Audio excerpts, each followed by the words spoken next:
welcome to this edition of Just Parlays. I'm Jim Williams, along with my partner in crime, the man, the legend, Chris King. Chris, how you doing today? Good, Jim. How are you?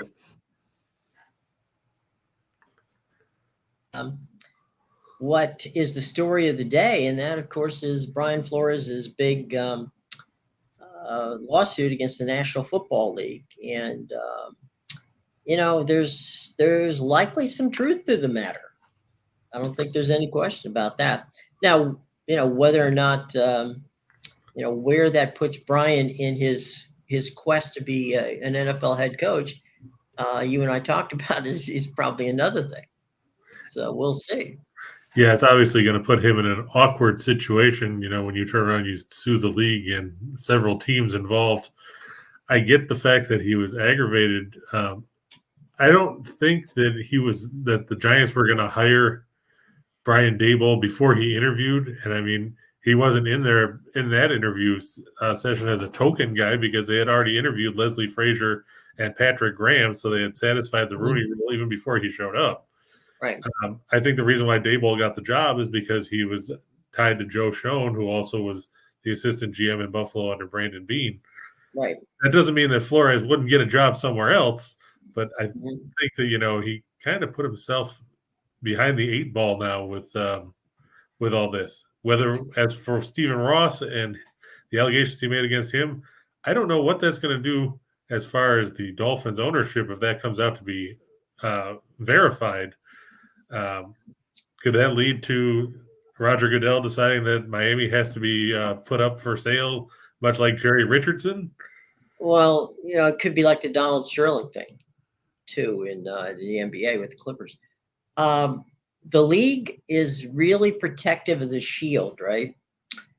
And what's more important is actually something we do today, right? And that is we are putting together a show based on the concept that coaches and players want to win basketball games, football games, and baseball games, and soccer matches, and anything that we may talk about here on this particular show. If the concept is that, Stephen Ross and or the Miami Dolphins or any team in any league or any sport wishes to lose games, okay, that affects exactly what we're doing because we're predicting, hey, the Dolphins have been playing fantastic. Why don't you bet your good hard-earned money on them? And they're tanking. Right. So those sort of things are they're hard to prove, but if I don't believe. Look, Brian Flores is not stupid. Okay. You do not sue your potential employer, not just your employer, but the company that basically runs the show, if you don't have something. I think that case against the league and specifically against what the Dolphins, the allegations made against the Dolphins, that's probably the one that is the most interesting from a legal standpoint.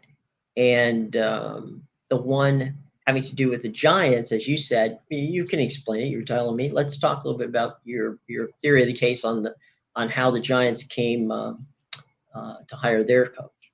Well, like I said, Joe Schoen was the assistant general manager in Buffalo the last 4 years under Brandon Beane. Daboll was there, and as soon as Schoen got the job, everybody thought that Daboll was going to be the front runner there. But they also, like I said, they interviewed Leslie Frazier from Buffalo. They interviewed Patrick Graham. So it's not as if Flores was one of the 2 guys they had to interview for satisfy the Rooney rule, which I know everybody has had their issues with over the years because it doesn't. People have pointed and say that it doesn't work or this or that it's a token interview. But in that case, Flores would have been the 3rd minority guy the Giants interviewed, but they were going after Daboll, I think, all along. Flores did get 2 interviews. It's not like they just interviewed him for 5 seconds and kicked him out the door. Mm-hmm. But, Schoen wanted to go with somebody that he's familiar with. And, Daboll has, also taken offensive line coach Bobby Johnson from the Bills. So it's basically Buffalo East when you get right down to it over there. Sure. Whether it pans out or not, I mean, there's a big drop-off in talent from what you have in Orchard Park to what you have in East Rutherford. You think? Yeah. So I don't know if Flores has any ground there. I don't know about how things went with the interviews with the Broncos, and is the Bears the other team that he's suing? I don't think the Bears are in there. I think it's just the Giants and the Broncos. Oh, I thought they had. Now, I think he's got a pretty. I think he's got a pretty good case against the Broncos because basically the guy was hired before, before he actually showed up. So that one probably was a little bit in the way of disingenuous. But look, I'm not a lawyer, nor do I play one on on TV. But I think this case is going to have some really, really interesting ramifications and how it plays out for Brian, who's only 40 years old. I mean, which I guess is old now in the coaching situation, given that we have Kyle and we got the two youngest coaches in the National Football League are now in the Super Bowl against each other. So that's a pretty interesting situation. So Brian's only 40 years old.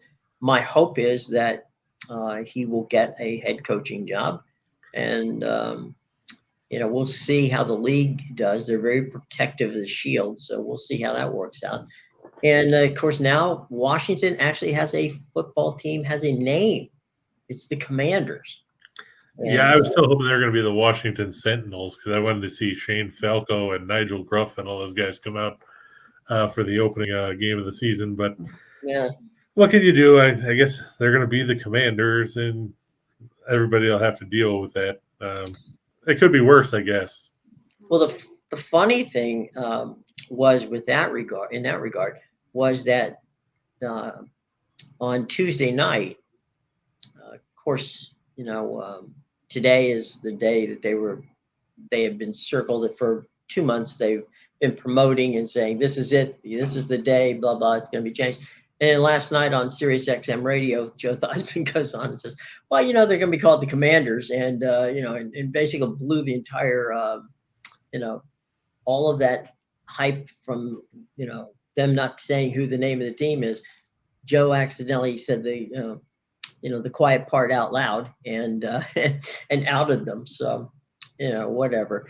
I do think the uniforms and the helmet and all that looks pretty cool. So we'll see. But, it is the Commanders. So no longer will you have to look up and see Washington football team.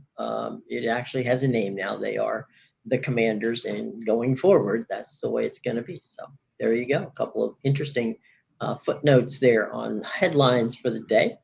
And before we get started, let's talk about something really cool. We have a new offer, and that new offer is for Winners and Whiners viewers only at Sportsbook app at Caesars Rewards. Okay.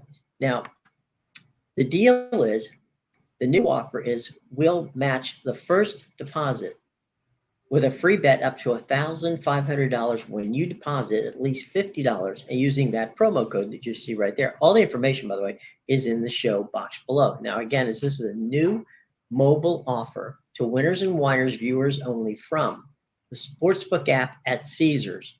Download it, and it's the only one that you're going to get Caesars rewards, and there's tons of fantastic rewards they give you, okay? So the cool thing about it is download it, make your first bet, and they're going to match your first deposit with a free bet up to $1,500 when you deposit at least $50 in their in your sports app there on Caesars. Now, we also have a cool deal, and that one is coming from BetMGM. Now, Winners and Whiners fans can get a risk-free first bet of up to $1,000 for any new customer. You must deposit at least $10 at the start. Now, you can go and try the BetMGM app, which we highly recommend that you do. You must use the special code, and the special bonus code is in the show box below, but it's Video Winners. And you must be 21 years of age or older, and it's available in Arizona, New Jersey, New York, Indiana, Colorado, Tennessee, West Virginia, Iowa, Virginia, Michigan, Pennsylvania, the District of Columbia, and Wyoming. And one last one, and that is in the state of Louisiana. We have a cool deal going on there, another new mobile app, and that one is Bet Rivers. Bet Rivers. If you are in the state of Louisiana and you go and you get the Bet Rivers app and you make a deposit there and make your first bet from Bet Rivers, they are going to be there to give you up to $250. Okay, so there you go. So there's all the different things going on, and we hope that that you enjoy it. Remember that you have to be 21 years of age or older, and always bet responsibly whenever you are involving yourself in gambling. Okay, all right, cool. So there we go, folks. I think we got everybody out there. So we got Caesars, okay, we got MGM, and we got Bet Rivers. How much more could you possibly want? Winners and Whiners people are getting all kinds of deals. Please take advantage. Okay? All right, cool. So let's go to the hardwood. And we're going to start in the national collegiate aspect of it. And we'll go college. And where are we going first there, Christopher? Well, we're going to go to Indiana State as the Sycamores host Drake in a Missouri Valley Conference matchup. Drake 16-6 coming into this one. Indiana State 9-11. The Sycamores have dropped 5 of their last 6 coming into this game. Meanwhile, Drake coming in off a big win over Loyola of Chicago over the weekend in a game where they won and covered the line. That was a big win for them. Hopefully, Damian DeVries' team doesn't rest on the laurels of that victory here. Indiana State 7-2 at home, but Drake is 5-1 on the road. On top of that, the Bulldogs are 86th in scoring offense at 75.4 points a game. They're 95th in field goal percentage. They're 61st in three-point shooting. Indiana State's below average on the defensive end of the floor. That's been their problem for years. They're 218th in scoring defense at 70.3 points per game. They're 170th in field goal percentage defense, 201st in three-point defense. So look for the Bulldogs to shoot from the outside against Indiana State here. Drake 16-6 in their last 22 following an ATS win. Indiana State just 1-3-1 against the spread in their last 5 overall.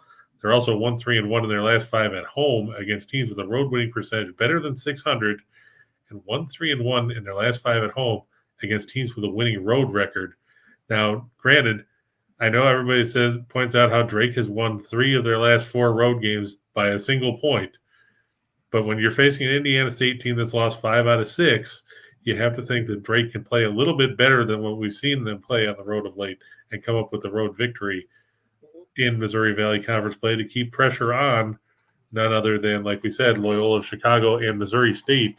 The MVC is a pretty tough conference this year. 7-2 is not going to get it done necessarily in conference play because you look, Loyola, Chicago 7-2, Missouri State is 7-3, Northern Iowa is 7-3, Bradley is only a game back at 6-4. So you've got 5 teams that are clustered right up there in the middle or the top of the Missouri Valley. It's going to be an interesting second half of the conference season for all those teams as they try to make a run to get that automatic bid for March Madness. Absolutely. And, we don't know, although it has had Missouri Valley has been lucky in so much as over the years they've been able to sneak a couple of 2-bid opportunities in there. But, you never know. And that's why I think it's so important as we bring it out on a number of occasions, especially some mid-majors, that you win your conference tournament, because otherwise you might be looking as the odd person out on that situation. So exactly. From Drake and Indiana State, we head on to Chattanooga. Now, we've seen Chattanooga more than a few times in Samford. For those of you who don't know, he's in Alabama. So the Mocs and the Bulldogs get together tonight. Where are they going to play tonight, Chris? They are playing at Samford in the SoCon. Chattanooga leads the SoCon with an 8-1 record, a half game ahead of Furman, who is 8-2. They'll play the Citadel tonight, just for those of you that are wondering. Samford, they're 13-8, but they're just 3-6 in the SoCon, putting them down near the bottom of the standings with the Citadel and Western Carolina. The Mocs are 18-4 overall on the year. Samford's 13-8, but like we just said, they're struggling in conference play. Samford's 7-2 at home, but the Mocs are a good road team. They're 9-3 as the visitors on the season. Chattanooga 67th in scoring offense. Jim 76.3 points a game. They're 38th in field goal percentage, shooting better than 47%. They shoot 54.5% from inside the arc, and they're 67th in three-point shooting. And one of the key things that we always talk about when we talk about a lot of teams where mid-majors seem to have more success than power conference teams, free throw shooting, they're 38th in the country at 75.8%. So they're not leaving points on the floor. Samford, meanwhile, struggles on the defensive end. They're 299th in scoring defense, giving up 73.8 points a game. They're 284th in field goal percentage defense, 324th in two-point defense as opposing teams shoot 52.9%. They're 247th in three-point defense. Chattanooga is 6-2 in their last 8 after a straight-up win. Samford 8-23-1 in their last 32 as a home underdog. And Samford also 1-5 against the spread in their last 6 at home against teams with a winning road record. You know, the Mocs, like you said, we've seen them before. They've done us some favors so far. They've won 5 in a row coming into this one. They own a 2-point win over Furman at home. So that matchup next Saturday, right down here in Greenville, will be an interesting one to determine who's going to end up atop the SoCon at the end of the season, probably. Lamont Paris has done a great job with the Mocs. I look for them to get their 19th win of the season in this one. You know, this is definitely going to be a one-bid conference. Okay, we know that, unfortunately for them, and so that means that that Chattanooga looks good at this point, and in a one-bid conference, that's the funny thing is you never know. I mean, it could happen where you turn out and the one bid is the team that, for all intents and purposes, ends up being the one team in the league that we've seen happen time and time again, where they come in and they go, okay, cool, you're here, but oh, by the way, you're not playing well, and so an 8-8 team ends up winning the tournament and goes in. But most of these guys are going to be 16 seeds if they make it at all. Yeah, don't sleep on if that's going to be the case where it's a team that comes out of nowhere. Don't sleep on Wofford. I mean, the Terriers have been there before. They're 5-6 in the conference right now, but you can never count them out. Absolutely. All right, so we're going to go from college basketball, and we're going to head. Do you want to answer the question ones first, Jim, or do you want sure. to? Okay. Let me get out of the way while we. Oh no, that's not your fault. We've got James asked us about Purdue, who plays Minnesota tonight. Now, I know that we've had problems with Purdue because when we tell you that Purdue's going to win, they always inevitably find a way to screw it up. They're playing at Minnesota at the Williams Arena tonight. Purdue has won 6 of their last 7. Their lone loss in that stretch, a 3-point defeat at Indiana. Meanwhile, they're going to face a Minnesota team that has not been as all that great of late. The Golden Gophers, they started the year 10-1. They've lost 6 of their last 7. Their only win in that stretch, a 3-point home victory over Rutgers, January 22nd. In that stretch, they lost to Illinois, Indiana, Michigan State, Iowa, Ohio State, and Wisconsin. So you basically lost to the good teams in the Big Ten. Unfortunately for Minnesota, they're playing another good team in the Big Ten. And the big issue for the Golden Gophers has been one that's been them all season, and that's rebounding. They're 354th in offensive rebounding percentage. Meanwhile, they're facing a Purdue team that is 6th at 37.2%. They're also second in effective field goal percentage at 58.9%, third in three-point shooting. I know Ben Johnson's team started off well. They beat Princeton on a neutral floor. They beat Mississippi State on the road. They beat Pitt. They beat Michigan on the road. But the wheels have come off, and there's not a ton of depth in that lineup and that rotation for Minnesota.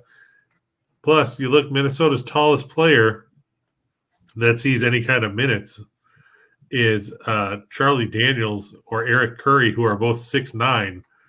Meanwhile, let's take a look at Purdue, who runs a guy who's 7'4" and 295 pounds in the paint.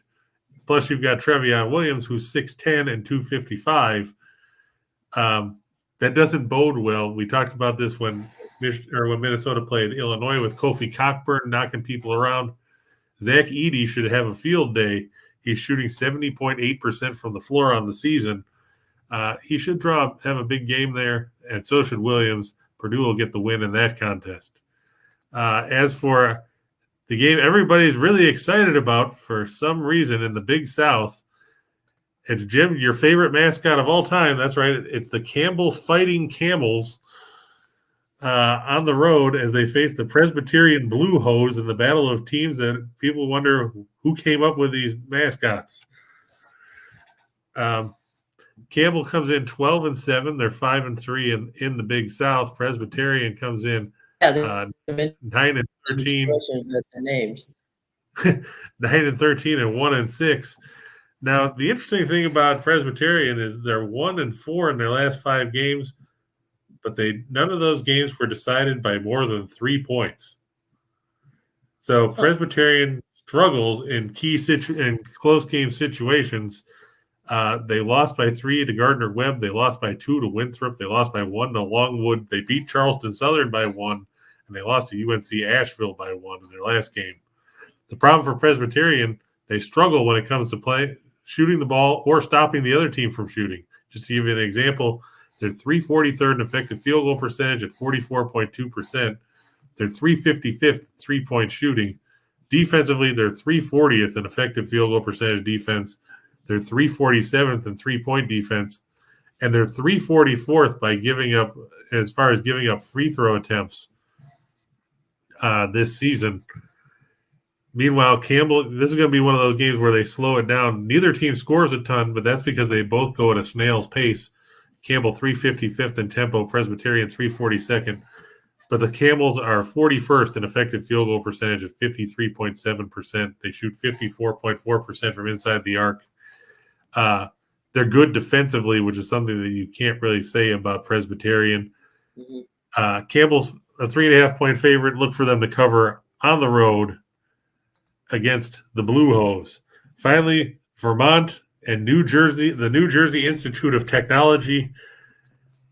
How many times have we talked about Vermont, where we say teams come to Vermont, they go to Burlington, they get some maple syrup, they get their butts kicked, they go home, they eat pancakes. Right.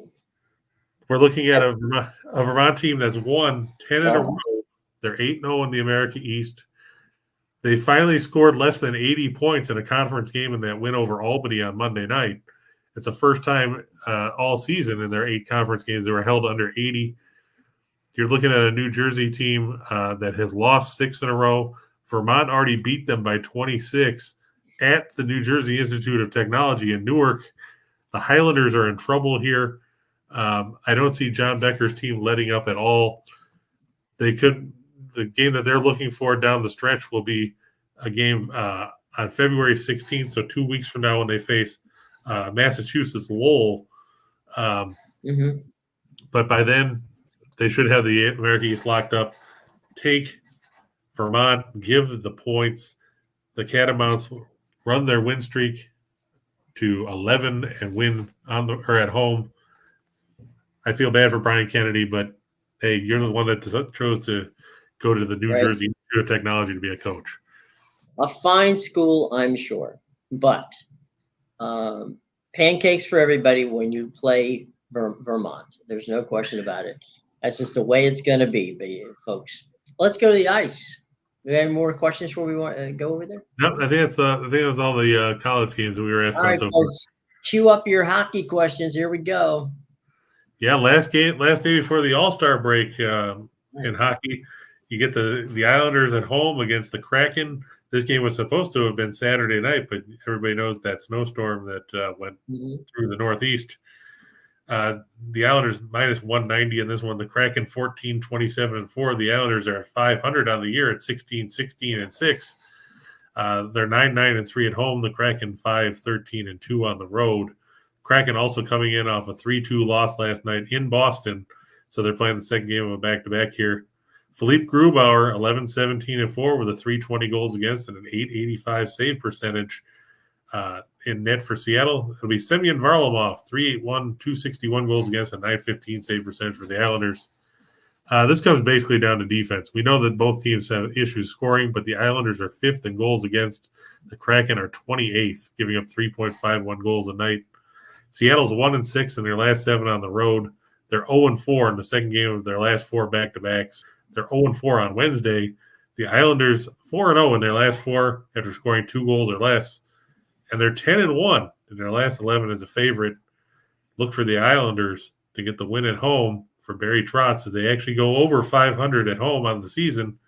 I mean, they're way behind in the Metropolitan Division. They're 21 points behind the Caps, but they've got a staggering 8 games in hand at this point because of all the games they lost due to COVID issues. Look for the Islanders to head into the All-Star break on a positive note as they take advantage of the tired expansion Kraken in this one. Yeah. Speaking of the Caps, Grubauer and Semyon Varlamov were both teammates on the Caps at one point in their career. So there seems to be former Capitals goalkeepers all over the NHL at this point. Yeah, look at Braden Holtby. Yeah, Holtby, the whole gang.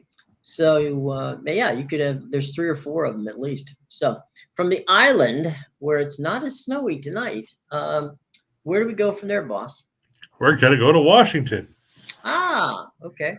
The Edmonton Oilers are on the road to face the Capitals. The Oilers 22-16-3. They're coming off that disappointing 3-2 shootout loss to Ottawa the other day. Capitals 25-12-9. Of course, they played Pittsburgh last night. Now, Jim, I don't know if you saw the game. Vitek Vanacek started and then left in the first period with an upper body injury. Right. I'm guessing he's not playing tonight. The reports say it's going to be Ilya Samsonov in the net for Washington. Yeah. Those upper body things, I have a feeling they're figuring, all right, let's just make it to the All-Star break, get him some rest, and see where we can go from there. So I think this is one of those error on the error in the side of caution as opposed to taking a chance on getting somebody hurt. That's understandable. But so it'll be Samsonov. He's 14-5-3 with a 276 goals against, a 906 save percentage, and 3 shutouts. Against Mikko Koskinen, 15-8-2 with a 316 goals against and a 900 save percentage. Of course, watch out because the Oilers might flip to Stuart Skinner. You never know. It's Edmonton. The Capitals 9th in goals against. The Oilers are 23rd. Both teams can obviously score. We know the weapons that each team has. It'd be always interesting to see McDavid, Draisaitl, and Ovechkin on the ice at the same time, just to see who tries to shoot the puck the most. Edmonton is 4-0-1 in their last 5 overall. Washington 1-4 in their last 5 after a victory. They're 0-4 in their last 4 when their opponent scores 2 or less. And they're 0-4 in their last 4 against Pacific Division teams. The Oilers, they had yesterday off. Meanwhile, like we said, Washington had to deal with a tough Penguins team. And playing the second game of back-to-back and having to throw Samsonov in there after Vanacek went down yesterday. I like the Oilers to sneak one out here to head into the break on a positive note. Washington doesn't necessarily need it.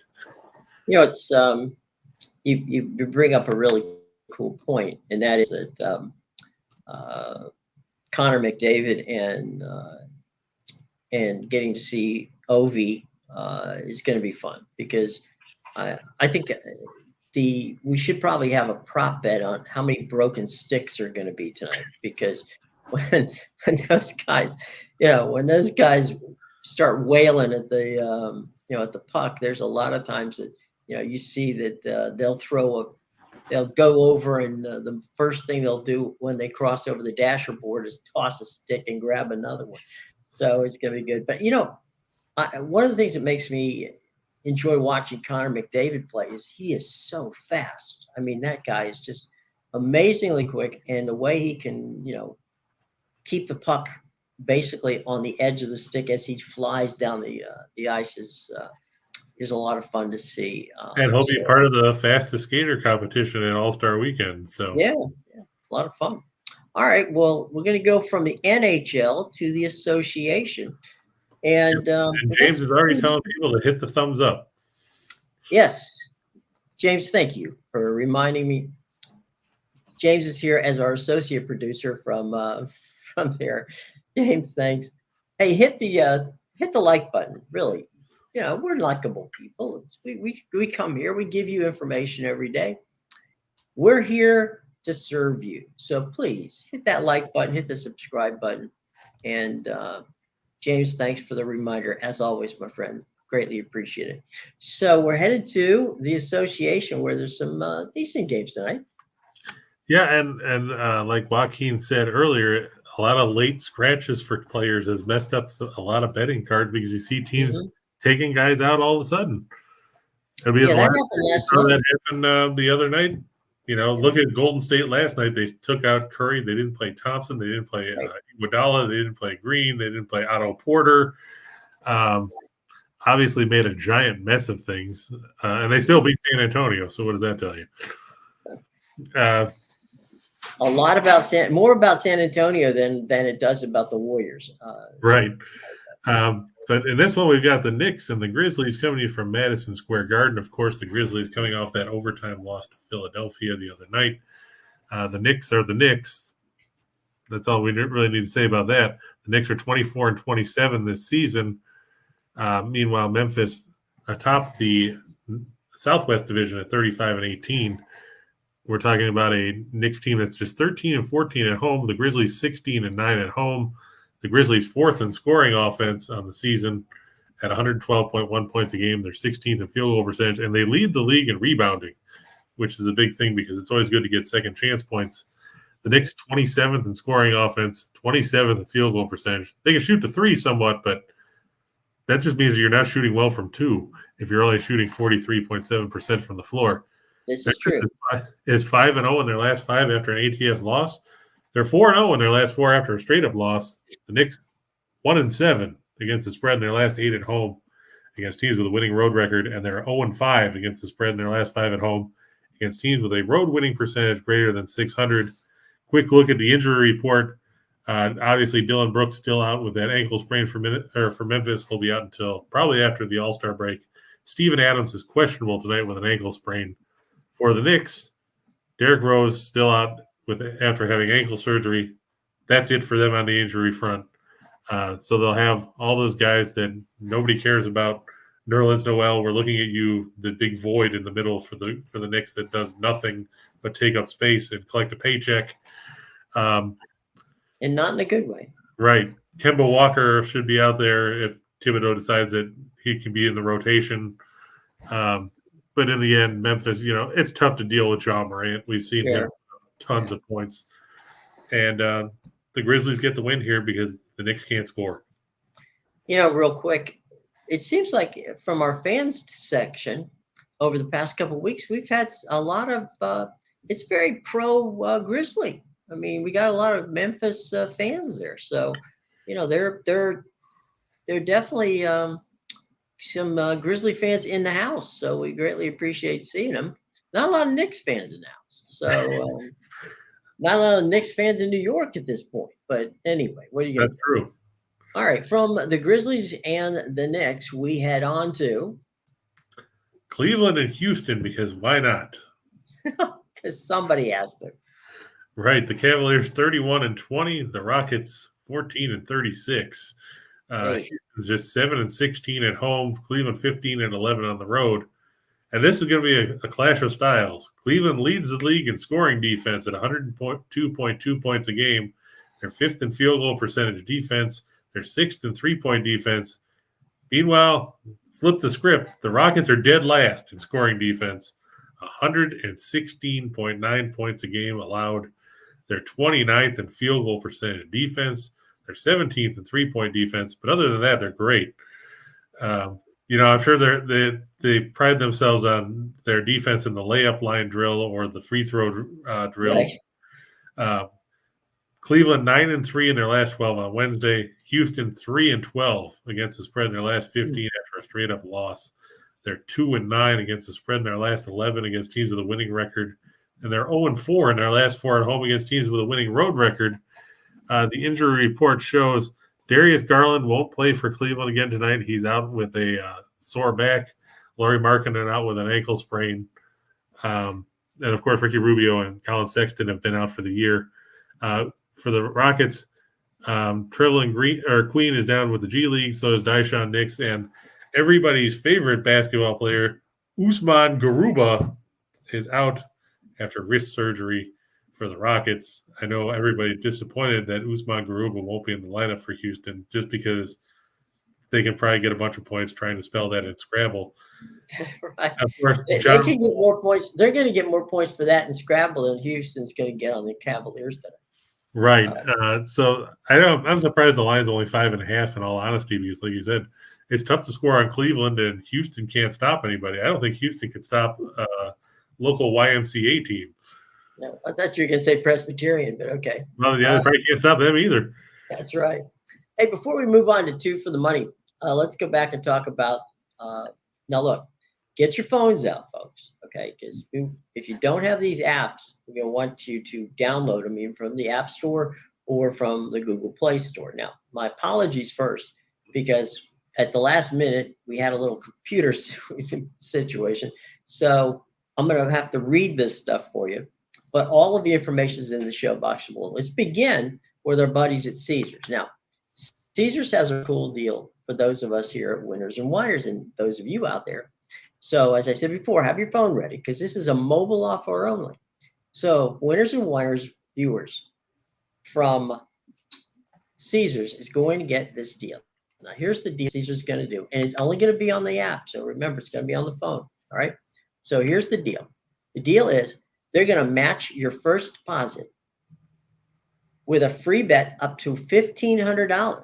Okay, up to $1,500 when you deposit at least $50 and use the promo code, which you'll see right there as it scrolls in front of your face. And if you can't see it there, don't worry about it. It's in the show box below. And we hope that you can. There it is. There it is. Windsor. Okay, see there it goes by us. All right. So it's in the show box below, and it's scrolling right past you. Again, now this is for mobile use only. You have to be a first-time bettor. And what you're going to get from Caesars, one of the great sports books out there, is they're going to match your first deposit on, that bet up to $1,500 when you deposit at least $50 and use the promo code. Okay, so that's what's going on with our buddies at Caesars. Now, over at MGM, and excuse me as I turn to read this, over at MGM, new mobile offers for Winners and Whiners is that you get from BetMGM, Winners and Whiners fans will get a risk-free first bet up to $1,000 for new customers, but you have to deposit at least $10. Okay, so that's a pretty good deal. So what you're getting up to $1,000 on that first bet that they're going to match for you, but only if you deposit that $10, and also if you use the promo code VIDEOWINNERS, which of course, as I said before, is in the show box below. So that's one for an app for Caesars Sportsbook, an app for BetMGM, and last but not least, if you happen to be down in the great state of Louisiana, what you're going to want to do is go to Bet Rivers, download their app, and they're giving away up to $250 in matching bets whenever you do your first bet on Bet Rivers down there in the fine state of Louisiana. So 3 different partners we have here, 3 different great deals that they're giving you. All the information's in the show box below. Check out, of course, Caesars Sportsbook. Check out BetMGM. And if you're down in the state of Louisiana, by all means, have some great Cajun food, first and foremost. But don't forget to download and use that Bet Rivers, okay? All right. Thank you all very much. Thanks to all 3 of our fine sponsors for joining us and being part of the family here at Winners and Whiners. And we hope that all of you take advantage of it. Remember, you must be 21 years of age or older to participate. And as we've always said, both here at Winners and Whiners and of course,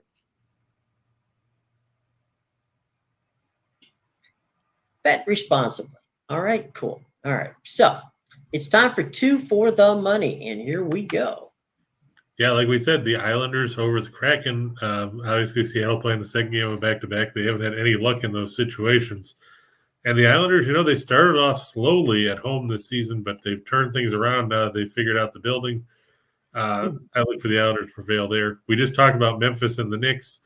You can't trust New York to do much of anything other than, have guys like Julius Randle, snap on the crowd and his teammates and everything else.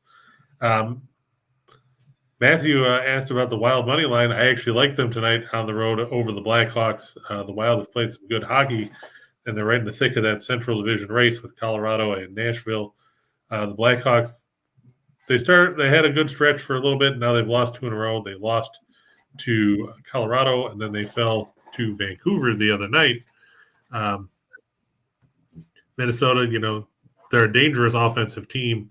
You have to think that the Wild can get the victory there to head into the All-Star break on a positive note. And finally, Xavier playing at home over Butler. I know 11 points seems like a lot. I just don't trust Butler's offense because they don't have any. Meanwhile, you're looking at a Xavier team that's got some pretty good talent there. They're 15-5. They bounced back from losing to Marquette and Providence by going on the road to beat Creighton. And we know that Creighton has played some pretty good basketball themselves. They just beat UConn last night on the road in Stores. So that was a big win for them. Meanwhile, Butler, what can we say about the Bulldogs? It hasn't already been said. Yeah, Lavelle Jordan, you beat Georgetown on Saturday by 3. They don't score a ton. They don't do a ton offensively. They haven't had much success on the road.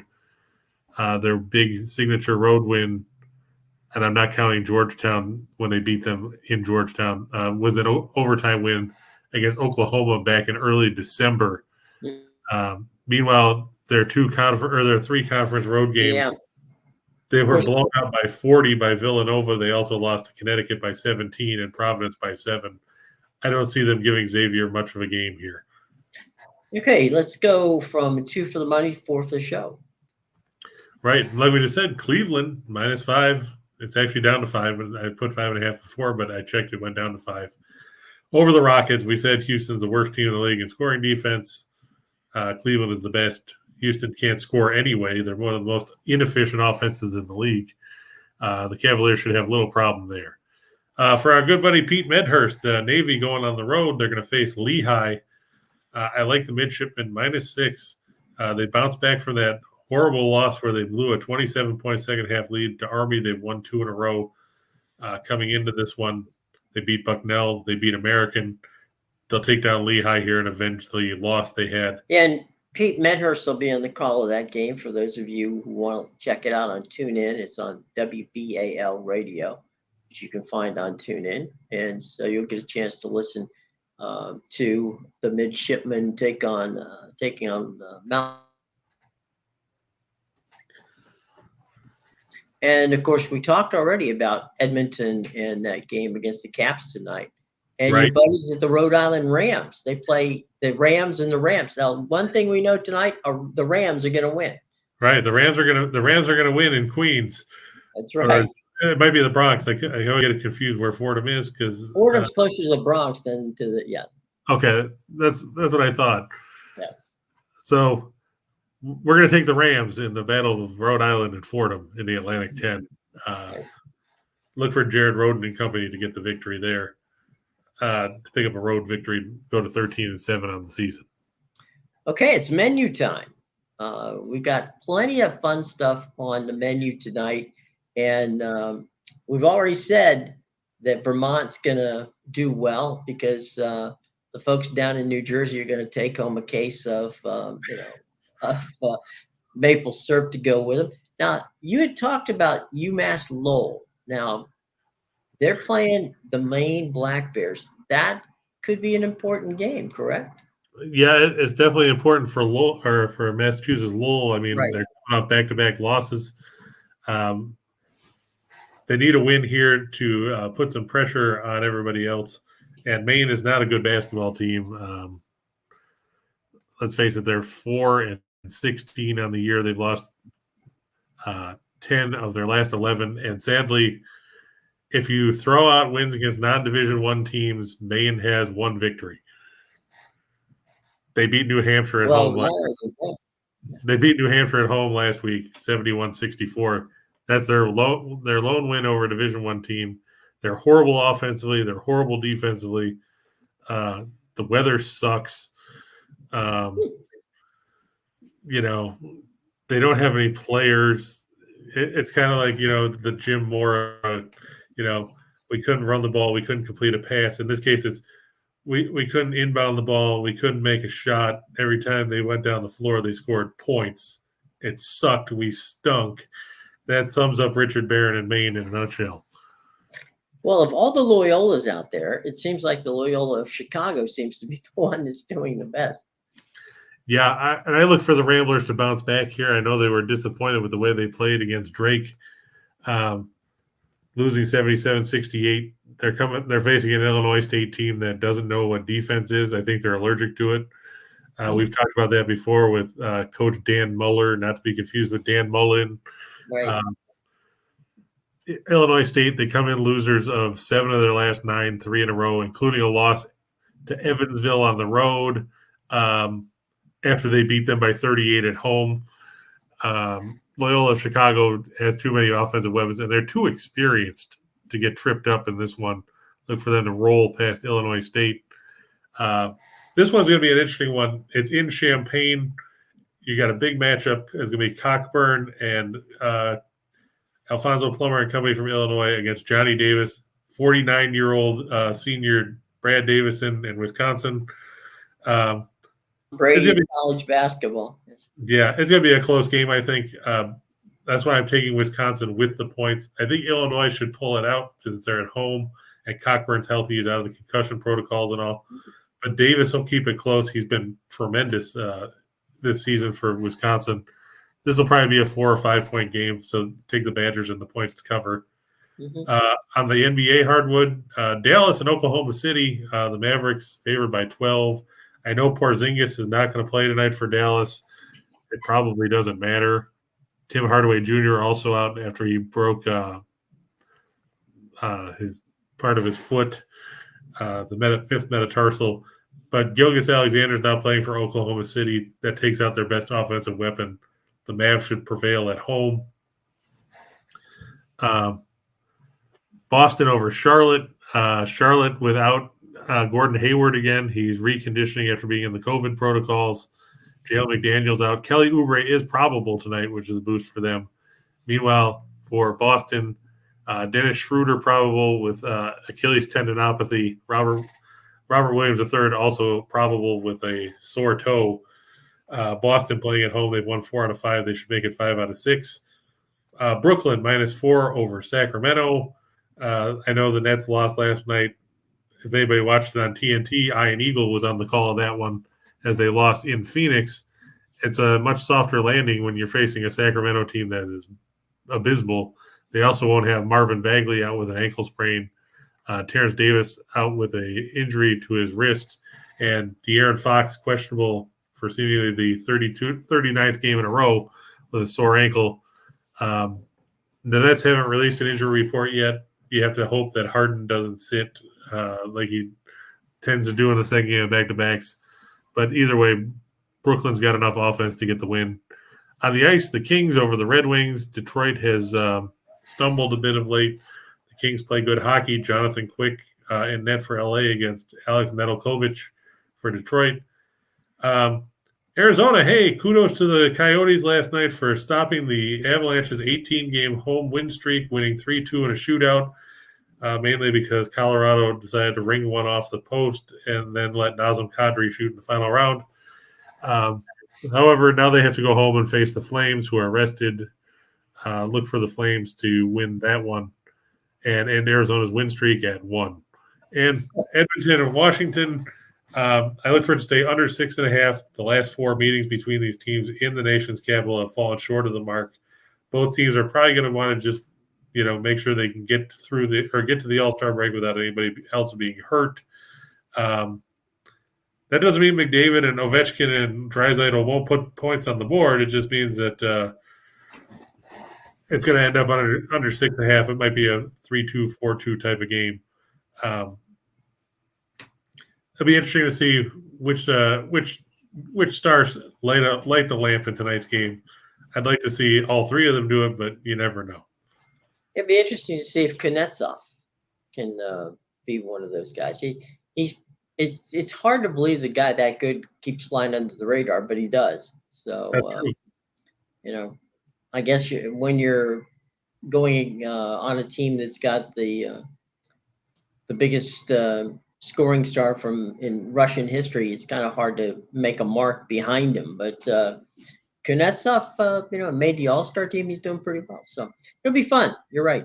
It's going to be a lot of fun tonight. So a lot of good stuff up there for parlays, folks. So we've got a bunch of very interesting stuff. I would think right now, if I'm going to put if I was going to do a parlay, I would take our buddies from Vermont because I like maple syrup and they're good. And probably, let's see, what would the other one be? Maybe Loyola. Maybe that would be the one. Yeah, I mean, the Ramblers are a good team. Yeah. For me, like I said, if I'm going to stick to the ice, I would stick with the Islanders.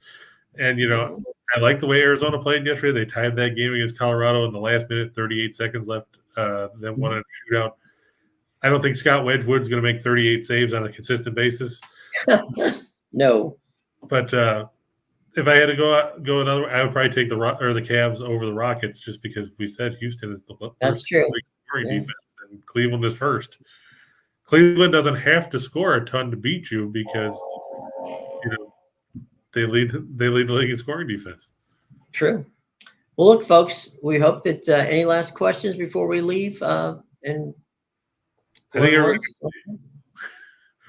I guess no. I think we had a very interesting and fun, the NHL. Well, there's one more day, one more set of games before the break tomorrow, and then they're off. And by the way, for those of you who are Olympic fans, the Olympics start tomorrow on the family of NBC networks. And interestingly enough, all of those games can be seen on NBC, on Peacock, on USA, on CNBC, and pretty much all kinds of different places. We'll talk a little bit more about that. But the Olympic Games start tomorrow. The opening ceremonies, though, will not begin until on Friday. So there you go. Starting the Olympics ahead of the opening ceremonies. Actually, that's not uncommon. These summer games usually start a couple of days before, and they've actually had medals being given out before they've had the opening ceremony. So there you go. What are you gonna do, right? So it'll be interesting to see. I mean, I remember the opening in Beijing. What was it? It was. It's been a while ago, but the amazing ability for that one person to kind of fly above the arena and the stadium, and then of course there was the drums, which everybody thought was pretty cool. So, and that of course was the Olympics where Michael Phelps beat Mike Spitz and Mark Spitz and won all those different medals. So it's been very fun. It's going to be another wild and interesting Winter Games, which will be entertaining, to say the least. So we got all that coming up. So anyway, for Chris King, I'm Jim Williams, and we hope to see you tomorrow. John, we talked about Campbell. We talked about Campbell already, John. I don't know where you were. We said Campbell minus 3.5 over Presbyterian. As far as Binghamton, I like Stony Brook at home. They're giving 7 points. Binghamton's lost 2 in a row, four of their last 7. The Seawolves, they've won 4 or 5. Their only loss in that stretch was to Vermont, and everybody loses to Vermont in the American East. Gino Ford's team will get the win over Binghamton tonight. We want everybody to stay tuned because Scott and Scott will be here for Back at the Window at 3:00. So don't forget Scott and Scott because they never forget us. So the least you can do is check them out. So tomorrow, 1:30, same place, and we're going to have some fun as it's Thursday. And then Friday, we'll have a guest. At this point in time, we haven't decided who it's going to be, but it'll be somebody I'm sure that you'll enjoy. It'll be Mr. X. So for Chris, I'm sorry? I said it'll be Mr. X. Mr. X or Miss X. We don't know yet. We don't discriminate here. All right, gang. Have a wonderful day. Thanks for joining us, and we will be back with you tomorrow. Be sure to check out all of the fun stuff in the show box below, because we got all kinds of great situations going with Caesars, with MGM, and with Bet Rivers down in Louisiana. So all that fun stuff is down in the show box below, as is the opportunity to click on and catch our podcast. So everything you need to know is in that show box down there. Hit the like button, smash the subscribe button, and tomorrow, Chris King and I will be back here, and we'll talk about what's going on. One more day of on the ice before they break for the All-Stars, and then we'll have, of course, NBA, and I don't think we'll talk much about the Pro Bowl. We'll let that one go at this point. But until then, ladies and gentlemen, have a great day. Yourselves. And we will see you come tomorrow at 1:30 right here on the Winners and Whiners Sports Betting Network.